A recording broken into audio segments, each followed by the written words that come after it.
ডায়াবেটিসের মূল কারণটা আমি আপনাকে এখন শিখিয়ে দেব। রাজি আছেন শিখতে নাকি নাকি অধৈর্য হয়ে গেছেন? যারা আমাদের ফলো করেছে তাদের রিপোর্ট বলে দিচ্ছে যে আমরা হক না বাতিল। আর আপনারা এতদিন ওষুধ খেয়েছেন, আপনার ভিটামিন ডি 15, আপনি এখন ওষুধ 10টা খান, আপনি 10 বছর ধরে ডাক্তার দেখান, আপনার ওষুধ 7-8টা হয়েছে, আপনি যে ভুল পথে আছেন এটার প্রমাণ এটাই। তাহলে আজকে রুগী হওয়া সীমা লঙ্ঘন, কারণ সীমা লঙ্ঘন করেছি বলে, ডিসিপ্লিন মানিনি বলে আজকে রুগী হয়েছি।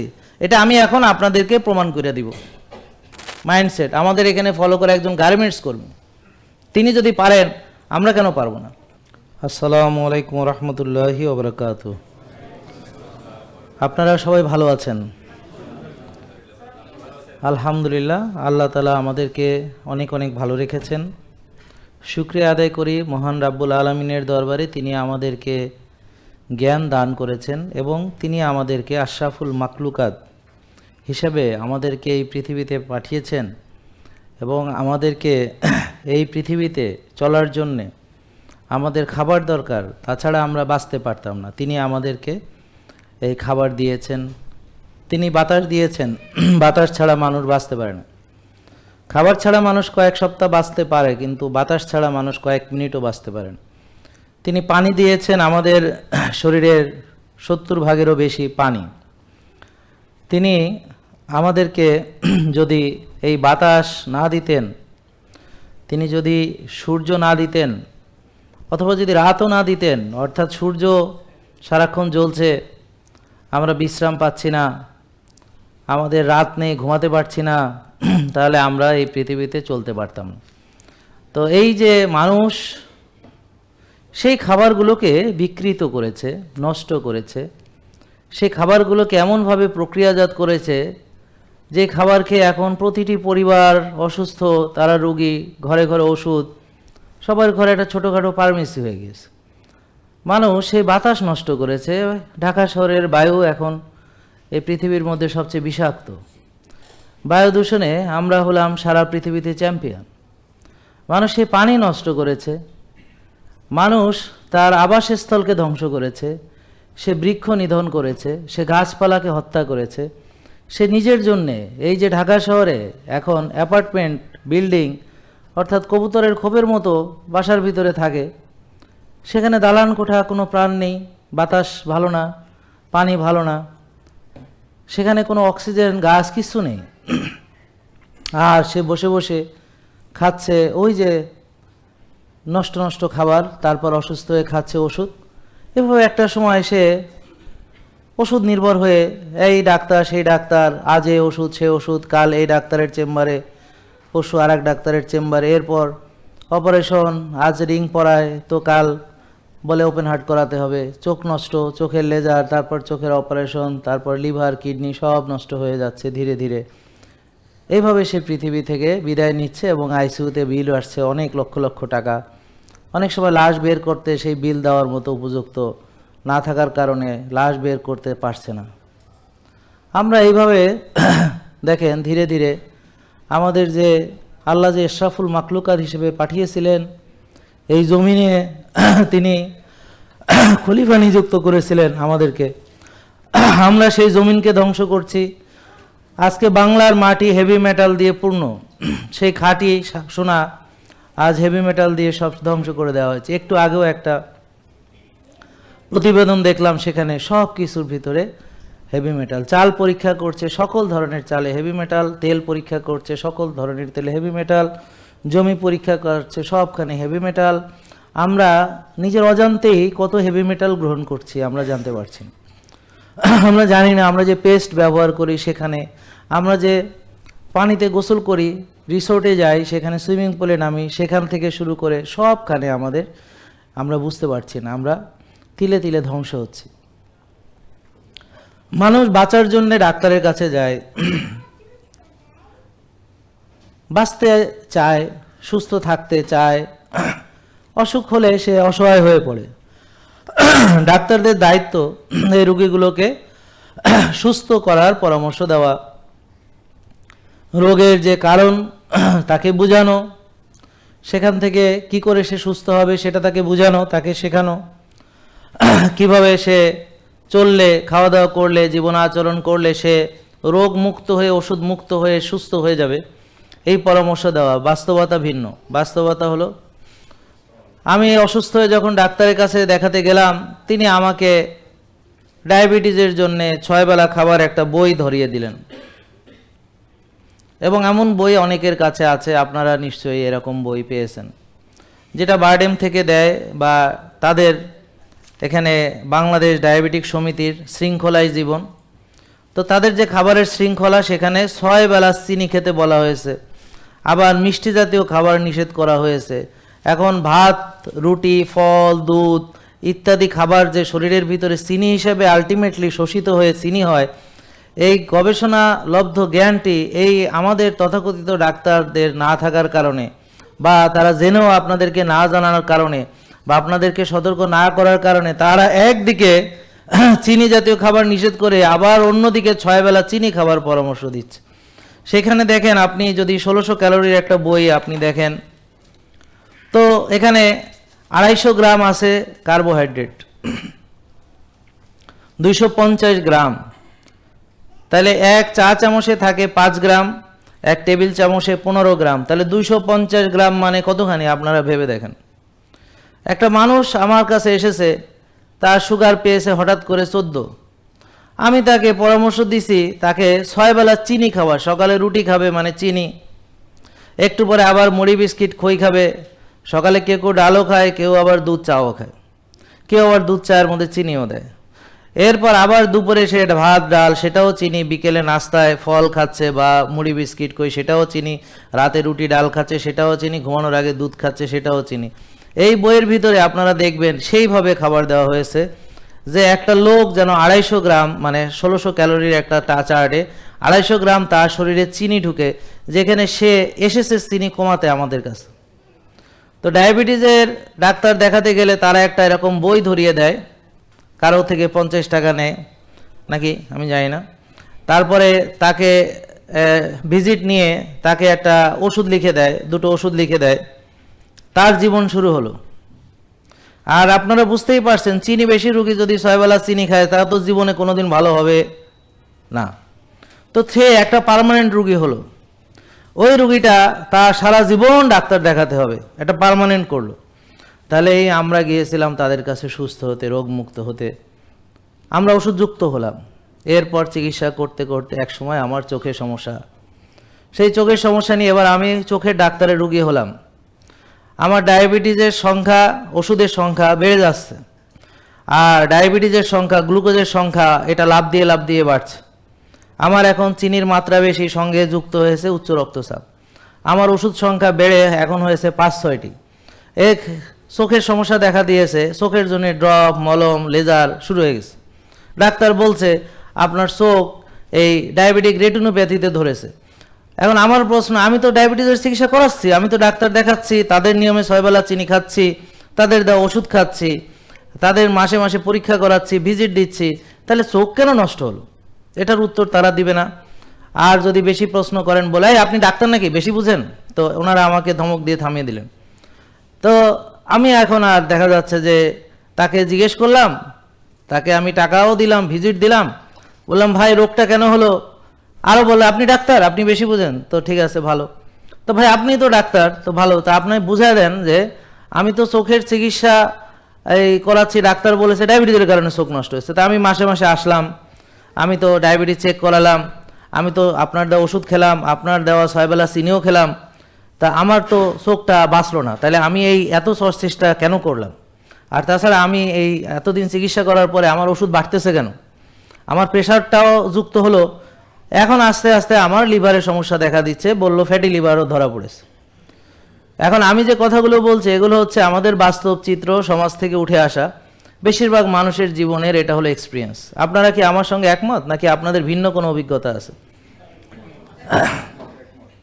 একমত না হওয়ার কোনো কারণ নেই, কারণ কথাগুলো আমার না, কথাগুলো লক্ষ লক্ষ মানুষের আর্তি, তাদের মনের কথা, তাদের বাস্তব জীবনের অভিজ্ঞতা, সেটা আমি আমার মুখ দিয়ে মানে ব্যাখ্যা করছি বা বোঝানোর চেষ্টা করছি। যদিও আমি ওরকম কবি সাহিত্যিক নই, হয়তো আমার চিত্রটা সুন্দরভাবে ফুটিয়ে তুলতে পারছি না, কিন্তু বাস্তব চিত্র এর চেয়েও করুণ, আরও কঠিন, নির্মম, একজন পুরুষের যদি বাবা হতে না পারে এবং সে যদি তার স্ত্রীর সঙ্গে তার যে পারিবারিক সম্পর্ক, একটা হালাল সম্পর্ক, সে যদি সেটা রক্ষা করতে না পারে, তাহলে এই পুরুষ বেঁচে থেকে লাভ কি?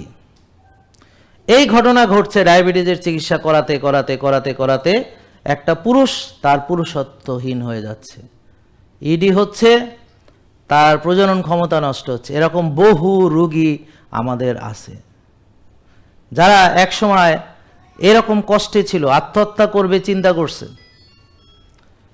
করছে জীবন রেখে লাভ নেই, বাট তারা ইসলামে বিশ্বাসী, মহাপাপ আত্মহত্যা পারেনি করতে, কিন্তু ভেতরে ভিতরে কুকড়ে কুকড়ে ধুকে ধুকে যন্ত্রণায় কাতর হয়ে নির্মমভাবে কারোর সাথে শেয়ার করতে পারে না, কাউকে বলতে পারে না, মানিজ্যতের ব্যাপার কাউকে জানাইতে পারে না, এইভাবে দোকান থেকে সে কিছু ওষুধ নিয়ে নিয়ে নিয়ে নিয়ে খেয়ে এখন ওষুধেও কাজ করে না, কিছুই কাজ করে না। তারপরে ইঞ্জেকশন নিয়েছে, ডাক্তার তাকে টেস্টোস্টেরন দিয়েছে, তারপরে দেশে বিদেশে যাদের সামর্থ্য আছে কত কি শর্ট টট দিয়েছে, কত কিছু করেছে, এখন কোনোটাই যখন আর কোনো কাজ হচ্ছে না, এবার সে বড়ই অসহায় অবস্থায় পড়ে গেছে। এবং আমাদের একটা প্রশ্ন, শুধু আপনাদের কাছে একটা প্রশ্নের উত্তর দিবেন, জাস্ট, আর কোনো প্রশ্ন নাই, সেটা হলো ওষুধ কবে ছাড়বেন আপনারা? যদি এমন কোনো চিকিৎসা যেখানে ওষুধ ছাড়ার কোনো পরিকল্পনা নেই আর দিন দিন ওষুধ বাড়ছে, তবে অবশ্যই আপনাকে চিন্তা করতে হবে যে এটার পরিণতি কোথায় গিয়ে দাঁড়াবে এবং আমি কোথায় গিয়ে এটা থেকে বেরোবো, আমি কোন পর্যন্ত যাব। বলেন আমার ওষুধ একটা থেকে দুটো হলো মানে তিনটা হবে, মানে চারটা হবে, মানে পাঁচটা হবে, মানে 12-14টা হবে, মানে আমার জীবন এইভাবেই যাবে, ঠিক? তাহলে একটা প্রশ্ন যে আমি ছাড়বো কবে, ওষুধ থেকে বেরোবো কবে, এই পরিকল্পনা যারাই দিতে পারবে না, সেখানে আপনি বুঝতে হবে যে আপনার ভবিষ্যৎটা নিজেই বুঝে নিতে হবে। কারণ অন্য যারা আপনার ভবিষ্যৎ বোঝার কথা, ভবিষ্যৎ কল্যাণের পরামর্শ দেওয়ার কথা, দুঃখজনকভাবে তারা সেটা করছে না, খুবই দুঃখজনকভাবে তারা সেটা করছে না। আমি কি ভুল বলছি? দেখেন আজকে আমি যত বিপদে পড়েছি, আমি কোনো খারাপ কাজ করি না ভাই। আমার শত্রু এই কথা বলে না যে আমার চরিত্র খারাপ, আমার শত্রু এই কথা কখনো বলেনি যে আমার দ্বারা কোনো রোগী ক্ষতিগ্রস্ত হয়েছে, আমার শত্রুও বলেনি। যদি বলতো তাহলে ওরকম রোগীর সাক্ষাৎকার আপনারা মিডিয়াতে এসে দেখতে পারতেন, বড় বড় টিভি চ্যানেলে তারা এসে সাক্ষাৎকার দিত। আমাদের এখানে এসে এমনকি কেউ বলেনি আমরা অসন্তুষ্ট হয়েছি, এ কথাও বলেনি। আমরা এই কয়েকদিন আগেই কয়েকটা প্রোগ্রাম করলাম, success meet with doctor Jahangir Kabir. এটা আপনাদের একটা মনের আকাঙ্ক্ষা পূর্ণ করার জন্য প্রোগ্রামটি করেছিলাম। সেটা কি, যারা আমাকে ফলো করে ভালো হয়েছে, এখানে এসেছে, বিনামূল্যে সেবা নিয়েছে, আমাকে দেখাতে পারেনি কিন্তু সুস্থ হয়ে গেছে, ওষুধ মুক্ত হয়ে গেছে, তাদের একটা আর্জি আপনার সঙ্গে একটু কথা বলবো, একটু দেখা করতে চাই, আমি সুস্থ হয়েছি আপনাকে একটু জানাতে চাই, তাদের আবেগ ছিল। তা আমরা এই জন্যে ছোট ছোট কয়েকটা প্রোগ্রাম থ্রো করেছি। কারণ একসঙ্গে 25 জন 50 জন রোগী যখন কথা বলবে, 50 জনের কথা শুনবো, তা একজন কথা বলতে গেলে 5-7 মিনিট করে হলেও, তাইলে 50 জন কথা বললে তো সাধারণত কত টাইম লাগবে, এবং যারা একত্রিত হবে তারা এত ধৈর্য ধরবে কিনা, এটা একটা বিরাট ব্যাপার। তো এই জন্য প্রোগ্রামটি যদি 100 জনকে নেওয়া হয়, 100 জন যদি কথা বলে, তো মানুষ তো বাকিরা সব শেষ নাকি? আমার একার কথা শুনতেই তো আপনার ঘুম চলে আসতেছে। এখন সবাই যদি এসে, এখানে আপনারা যে কয়জন আছেন, যদি আপনি এসে মাইক নিয়ে 5-7 মিনিট করে সবাই বলেন, তাহলে কতক্ষণ সময় লাগবে বলে আপনারা মনে করেন? সারাদিন থাকলেও তো এটা শেষ হবে না। এই জন্য আমরা ছোট ছোট পরিসরে, আবার ভাইবেন না যে আমাদের সাকসেস স্টোরি কম আছে বলে, না, আমাদের লক্ষ লক্ষ লোক ভালো হয়েছে সারা বিশ্বে, বিভিন্ন দেশের বিভিন্ন প্রান্তে, যাদেরকে আমি নিজে চিনিও না। নাকি বিশ্বাস করেন না এই কথা? আমি যদি মিথ্যা বলি তো আল্লাহ নারাজ হবে। আমি তো আখেরাতের ভয় পাই, আমি মিথ্যা কেন বলতে যাব? তাহলে এখন সবাইকে যদি আমরা নিয়ে আসতে পারতাম, তাহলে আমার এলাকা লাগতো নাকি, বুঝেন নাই? তা আমরা ওনাদেরকে জিজ্ঞেস করলাম তার আগের কষ্ট, ওই আমি এতক্ষণ যা বললাম প্রায় একই রকম কথা। তারপরে আমাদের পেলেন কি করে, তারপরে তিনি কি করে ভালো হলেন, এখন কেমন আছেন। আলহামদুলিল্লাহ সবাই এখন খুবই খুশি তারা ওষুধ মুক্ত হয়ে তারা এখন খুবই ভালো আছে। এবং সবারই একটা কথা, আগে জানলে যদি একটু আগে জানতাম, যদি আর একটু আগে জানতাম, যদি আর একটু আগে জানতাম, এই আফসোস। ভালো হওয়ার পরে যদি আর একটু আগে জানতাম, যদি আর একটু আরও যদি 5 বছর আগে জানতাম, আরও যদি 10টা বছর আগে জানতাম, জাস্ট একটাই আফসোস। কিন্তু আলহামদুলিল্লাহ আজকে আপনারা জেনে খুশি হবেন, আমরা 6 বছর ধরে বা প্রায় 19 সাল থেকে 26 সাল, প্রায় 6 থেকে 6.5 বা 7 বছর ধরে আমরা নিরন্তর পরিশ্রম করছি আপনাদের বুঝাতে যে ওষুধ মুক্ত সুস্থতা সম্ভব। দুঃখজনক হলো যে আপনারা বুঝতে দেরি করে ফেলছেন। তো এই যে আজকে এখন যারা আজকে এসেছেন, যখন সুস্থ হবেন খালি আপনারা একটাই আফসোস থাকবে, যদি 6 বছর আগেই মানতাম, যদি 6 বছর আগেই শুরু করতাম। তো এখন আপনারা খেয়াল করুন, আমরা সবাই সুস্থতা চাই, তাই না? তাহলে আমরা ডাক্তার দেখাচ্ছি সুস্থ হওয়ার জন্যে, রোগমুক্ত হওয়ার জন্য, ওষুধ মুক্ত হওয়ার জন্য চিকিৎসা করাতে এসেছি, ঠিক? তাহলে দেখেন, ডাক্তারের দায়িত্ব হলো আপনি আমাদের যারা ফলো করেছে তাদেরকে জিজ্ঞেস করবেন আমরা শিখাইছি কিনা, আমাদের যারা সুস্থ হয়েছে তারা শিখেছে কিনা, কি করে রোগ হয় শিখেছে কিনা, এটা তাদেরকে একটু জিজ্ঞেস করবেন। তারা নিজে নিজে এখন নিজেকে সুস্থ রাখার উপায় তারা জানেন কিনা জিজ্ঞেস করেন তাদেরকে জিজ্ঞেস করেন যে আমাদের জন্য কোন ধরনের খাবার কল্যাণকর সেই বিষয়ে তিনি সম্যক জ্ঞান অর্জন করেছেন কিনা, তিনি রোদের উপকারিতা জানেন কিনা, তিনি ঘুমের উপকারিতা জানেন কিনা, কখন ঘুমাতে হবে জানেন কিনা, তিনি কেন ভোরে উঠতে হবে এটা জানেন কিনা, সূর্যের আলো কোন সময় কোন আলো কিসের উপকার তিনি জানেন কিনা, তিনি হোমা আইয়া শিখছেন কিনা, তিনি ইনসুলিন রেজিস্ট্যান্স বুঝেন কিনা, তিনি সিপেপটাইড বুঝেন কিনা, ভিটামিন ডি বুঝেন কিনা। আপনি যে কোনো আমার যারা ফলো করে ভালো হয়েছেন সব কটা প্রশ্নের উত্তর তারা দিতে পারবে। কিন্তু আপনারা যারা এখনো রুগী, অনেক টাকা ডাক্তারকে দিয়েছেন, একটা প্রশ্নের উত্তর আপনি দিতে পারবেন না। অর্থাৎ আশরাফুল মাকলুকাত যদি জ্ঞানের চর্চা বা জ্ঞান যদি তার এই বিষয়ে না থাকে, তাহলে অবশ্যই সে বিভ্রান্তির ভিতরে থাকবে, অন্ধকারে নিমজ্জিত থাকবে এবং অন্ধকারে সে কখনোই পথ খুঁজে পাবে না। আমাদের উচিত হবে কনস্ট্যান্ট যে নলেজগুলো আছে, যেগুলো ধ্রুব সত্য, যেমন সকল মানুষ জানে রিয়েল ফুড খাওয়া ভালো, ঠিক কিনা ভাই? ফেক ফুড ভালো এ কথা কেউ বলবে না। এখন আমরা কেন রিয়েল ফুড খাবো না? প্রশ্নটা হচ্ছে সেখানে। আর আপনারা যাদেরকে আমি এমনকি আমার নিজের আপন লোকদের চেয়ে বেশি ভালোবাসি, কারণ আছে, কারণ হলো দেখা গেল এই ভাই আমাকে মানছে যতটা, আমার আপন লোক মানে না ততটা, এবং ও আমাকে এত বেশি ভালোবাসে যে আমাকে ফলো করে, যে নামাজ পড়তে পারতো না সেজদা দিতে পারে, এখন নামাজ পড়তে পারে, যে বিছানায় পড়ে গেছিল মৃত্যুর দিন গুনছিল সে এখন দৌড়াতে পারে, সে এখন জিম করতে পারে, সে এখন ব্যায়াম করতে পারে। তো সে দুনিয়া সব কিছুর উপরে আমাকে বেশি ভালোবাসবে, এটাই স্বাভাবিক। এবং আমিও তাকেই ভালোবাসবো যে আমার রক্ত, সে ইনসুলিন দেয়, সে আমার কথা শোনে না, আর ও আমার রক্ত না কিন্তু সে আমার সব মেনে সে আমাকে ভালোবাসে এবং আমিও তাকে ভালোবাসি। এই জন্যে আপনারা যাদের জন্যে করতে গিয়ে আজকে এই শত্রুতার সম্মুখীন হয়েছি, বিরোধিতার সম্মুখীন হয়েছি, পদে পদে বিপদে পড়ছি সত্য বলার কারণে, সে আপনারা দয়া করে আমার বিরোধিতা করবেন না। করলে কপাল পোড়া জাতি হবেন, নিজেদের কপাল নিজেরাই পোড়াবেন। যে আল্লাহ বলবেন যে তোমাদের একটা নিয়ামত দিছিলাম কিন্তু তোমরা সেটার মূল্যায়ন করো নাই, এখন উঠায় নিলাম। আপনারা অন্তত করবেন না, কারণ আমি আপনাদের কল্যাণের জন্য কাজটা করছি। তা আপনারা যেই সেবা পাননি সেই সেবা এখানে দেওয়ার চেষ্টা করছি বিনামূল্যে। কথা কাউরে বিশ্বাস করাতে পারবেন না, শুধুমাত্র যারা সেবাটা নিয়ে উপকৃত হয়েছে তাদেরকে ছাড়া। এখানে এসে অনেকে বলেছে, স্যার এই যে এখানে এসে যে বলে আমরা সুস্থ হয়েছি, আমরা মনে করতাম টাকা দিয়ে মনে হয় বলান, কে বলছে না, মনে হয় টাকা দিয়ে বলান। আজকে তো আমি নিজেই বলতেছি, ব্যাপারটা বুঝছেন? সে এক সময় ভাবতো আমি মনে হয় টাকা দিয়ে বলাই, তারপরে বলে যে আজকে তো আমি নিজেই বলতেছি।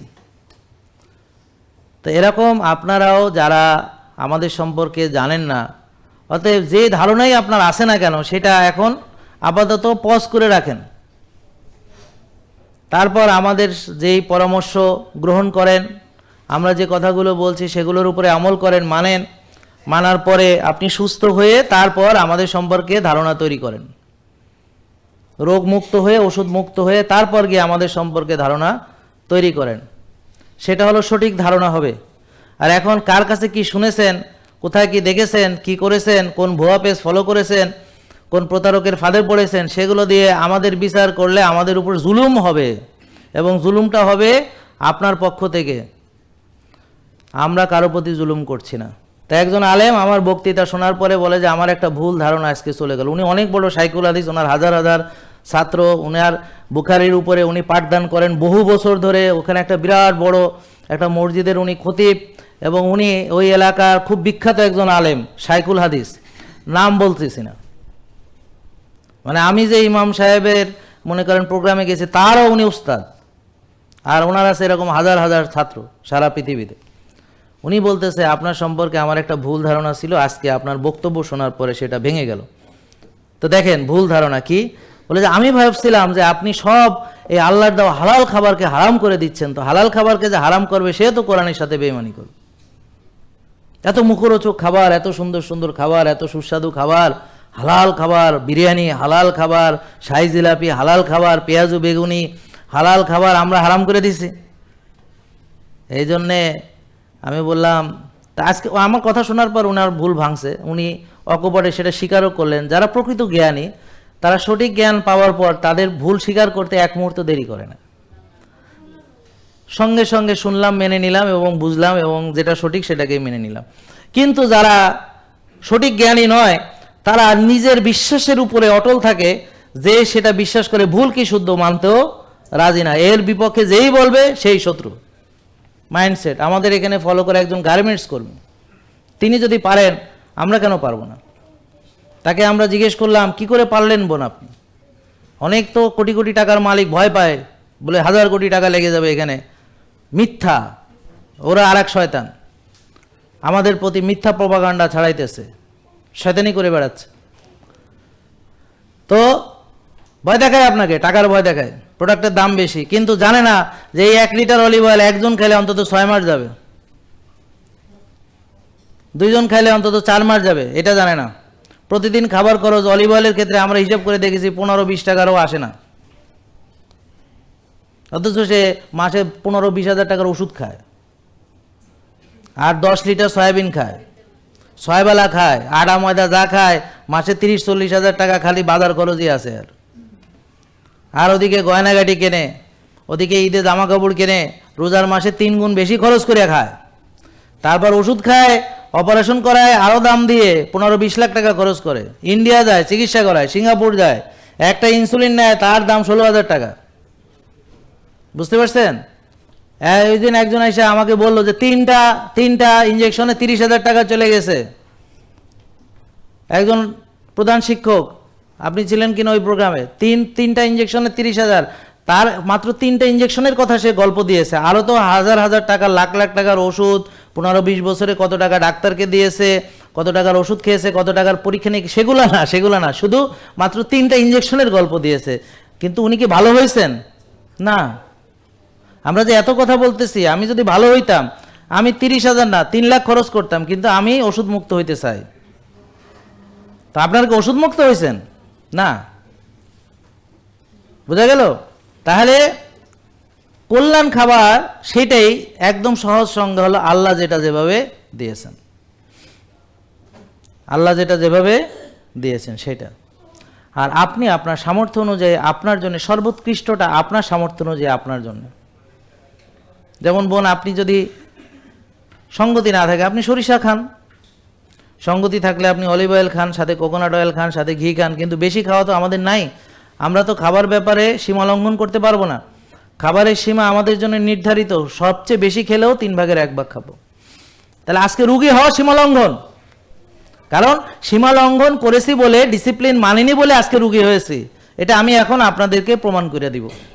এই যে আমরা যাদের টেস্ট করাচ্ছি, ধরেন যারা আমাদের ফলো করছে, তাদের ভিটামিন ডি এখন 90-100-র কাছাকাছি চলে আসছে। 15-20 ছিল, 60-70 হয়েছে, 90-100 হয়েছে, কারো কারো 110-15 হয়েছে। আপনার হয়েছে? আলহামদুলিল্লাহ। 19 থেকে কত হয়েছে? আলহামদুলিল্লাহ। তাহলে 19 থেকে 48 হয়েছে, 48 থেকে 60-70 হবে, 60-70 থেকে 90-100 হবে। উনি উন্নতি করছে, বুঝতে পারছেন? কিন্তু উনি কত বছর রোগী ছিলেন? উনি ভিটামিন ডি ওনার বাড়াইতে হবে এই কথাটাই ওনাকে বলে নাই। কেমনে বাড়াইতে হবে, আপনার কত, কিভাবে বাড়াইতে হবে, এটাই বলে নাই। এবং আপনারা প্রায় সবাই, আমি কি বোঝাতে পারছি? তাহলে দেখুন, যারা আমাদের ফলো করেছে, যাদের কোষে ওভারলোড ছিল, ওভারলোড মানে সীমা লঙ্ঘন। ওভারলোড মানে কি? যাদের অতিরিক্ত ওজন ছিল, অতিরিক্ত ওজন মানে কি? সীমার অতিরিক্ত মানে কি? সীমা লঙ্ঘন। যাদের লিভারে অতিরিক্ত চর্বি ছিল, অতিরিক্ত মানে কি? লিভার কি চর্বি রাখার জায়গা নাকি? তাহলে অতিরিক্ত চর্বি যাওয়া ছিল, সেটা কি? সীমা লঙ্ঘন। এবং যখন তারা আমাদের ফলো করেছে, আলহামদুলিল্লাহ, তাদের এখন লিভার ক্লিন হয়েছে। লিভারের হ্যাঁ, ওই যে ওনার লিভার ক্লিন হয়েছে, আলহামদুলিল্লাহ। বুঝতে পারছেন? ওনার লিভার ক্লিন হয়ে গেছে। যারা আমাদের ফলো করেছে, তাদের রিপোর্ট বলে দিচ্ছে যে আমরা হক না বাতিল। আর আপনারা এতদিন ওষুধ খেয়েছেন, আপনার ভিটামিন ডি 15, আপনি এখন ওষুধ 10টা খান, আপনি 10 বছর ধরে ডাক্তার দেখান, আপনার ওষুধ 7-8টা হয়েছে, আপনি যে ভুল পথে আছেন, এটার প্রমাণ এটাই যে আপনি ওষুধ থেকে বেরোতে পারেননি। আপনার হোমা আয়ার টেস্ট করাননি, জানেনই না। আপনার জানেন না আপনার ভিটামিন ডি লেভেল কত, আপনার জানেন না আপনার হোমা আয়ার কত, আপনি জানেন না আপনার সিপেপটাইড কত, আপনি জানেন না আপনার ইনসুলিন কত। আপনাকে একের অন্ধকারে রাখা হয়েছে, অজ্ঞ করে রাখা হয়েছে। যারা রেখেছে এখনো আপনার তাদের প্রতি আস্থা, বিশ্বাস, ভক্তি গদ লাভ নাই। করেন কিন্তু লাভ নাই, আপনার কোনো লাভ নাই। আর আমি আপনাদেরকে সত্য জ্ঞান শেখাচ্ছি, এবং সেটা সত্য কিনা আপনি দেখেন। যারা ফলো করেছে তারা সবাই আলহামদুলিল্লাহ রোগ মুক্ত হয়েছে, ওষুধ মুক্ত হয়েছে। কয়টা উদাহরণ দিলে আপনার বিশ্বাস হবে? এখানে এই যে উনি বললেন, এই যে ভাই বললেন, এখানে আরো কতজন আছে যারা এখানে এসে দাঁড়ায় দাঁড়ায় সাক্ষী দিবে। ডায়াবেটিসের মূল কারণটা আমি আপনাকে এখন শিখাই দেবো। রাজি আছেন শিখতে, নাকি নাকি অধৈর্য হয়ে গেছেন? সহজ কথা হলো, আমার যদি কোষ ফাঁকা থাকে, ওভারলোড না থাকে, আমি যতই খাই আমার কোনো ডায়াবেটিস হবে না। ভাত 3 গামলা খাই, সন্দেশ খাই, বুঝতে পারছেন, মিষ্টি রসগোল্লা খাই, আমার সুগার লেভেল নর্মাল থাকবে। বোঝার চেষ্টা করেন, দেখেন মাথায় ধরছে কিনা, বুঝছেন কিনা এটা। তাহলে কৃষকদের কেন 2 গামলা ভাত খেয়ে ডায়াবেটিস বাড়ে না? বুঝছেন? গুড় টুড় খায় নারকেল দিয়ে মাখাইয়া, কেন বাড়ে না? বুঝতে পারছেন? আর একজন ধুমাইয়া রসগোল্লা খায়, বাড়ে না। আর আমি একটু রুটি খাইলে আমার বেড়ে যায়। বোঝার চেষ্টা করেন। তাইলে বলেন, কোষে ওভারলোড হলে রক্তের চিনি কোষে ঢুকতে পারে না। রক্তের চিনি বাড়তে থাকে, জায়গা নেই, যাওয়ার কোনো জায়গা নাই, কোষে ঢোকার রাস্তা নাই, রক্তে বাড়তে বাড়তে এইটাই ডায়াবেটিস। শেষ। তাইলে ডায়াবেটিস থেকে মুক্তির উপায় কি, আর কোষ কেন ওভারলোড হয়, এটা জানলেই আমার কেসটা খতম। ঠিক আছে? তাহলে বলেন, বেশি খেলে, বারবার খেলে, ভুল খাবার খেলে, ব্যায়াম না করলে, অলসতা করলে, বিলাসিতা করলে, বিলাসিতা মানে রহিম আর মা, করিম আর মা, সকিনা আমরা মাজা দিয়ে সংসার চালে, নিজেরটা শেষ। হ্যাঁ, আচ্ছা। টেনশন করলে, নিজে করে না, নাজিল হয়, জনাব ইবলিস নাজিল করে। হ্যাঁ, টেনশন করলে, রাত জাগলে, অনিয়ম চললে, নিজেকে গুরুত্ব না দিলে, নিজের জন্যে সময় নাই, নিজের কোনো যত্ন নাই, সমান সমান ডায়াবেটিস, কোষে ওভারলোড, সমান সমান ফ্যাটি লিভার, পুরুষত্বহীনতা, ব্রেন স্ট্রোক, প্যারালাইসিস, 60-70টা রোগের নাম আমি বলতে পারবো এটার সাথে রিলেটেড। নাকি বুঝতে পারছেন ভাই? তাইলে ভালো হয়েছি আমরা যারা, কিভাবে বলেন? নিয়ম মেনে। জেকে লাইফস্টাইল, ওষুধ মুক্ত সুস্থ জীবন।